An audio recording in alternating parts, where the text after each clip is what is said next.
అబ్రాహాము తన దేశాన్ని, ప్రజలను, తన తండ్రి ఇంటిని విడిచిపెట్టి వెళ్ళిపోయాడు.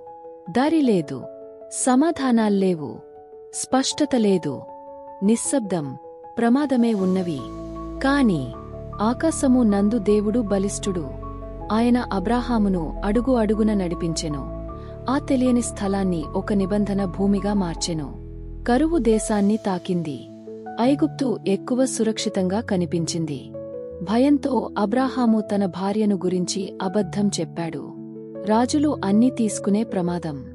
కాని ఆకాశము నందు దేవుడు బలిష్ఠుడు.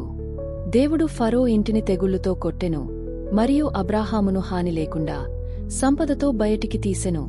దశాబ్దాలు గడిచిపోయాయి. అబ్రాహాము తన శరీరాన్ని మరణించినదిగా చూచెను. సారా నవ్వింది. ఆశ అసాధ్యంగా కనిపించింది. కాని ఆకాశము నందు దేవుడు బలిష్ఠుడు. ఆయన సారా గర్భాన్ని తెరచెను. నిబంధన కొడుకైన ఇస్సాకు సమయానికి జన్మించాడు. దేవుడు ఊహించలేనిది అడిగెను, తన ఏకైక కుమారుని బలిగా అర్పించమని. కత్తిపైకి లేచింది.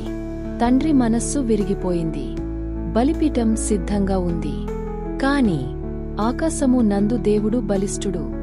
యెహోవా ఇరేగానున్న దేవుడు పరలోకము నుండి గర్జించి గొర్రెను కలిగించెను.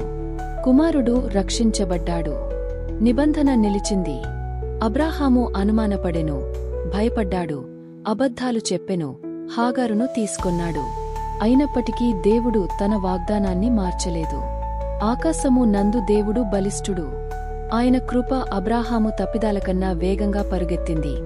అనేక జనములకు తండ్రినిగా చేసినది. ఫరో, కరువు, గడ్డుతనము, ఆలస్యం, మరణమనే బలిపీఠం ఏది దేవునిని ఆపలేదు.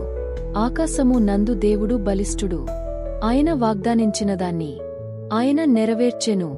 ఆదికాండము నుండి ప్రకటన గ్రంథం వరకు ఆయన నామము యుగయుగములు మార్మోగుచున్నది.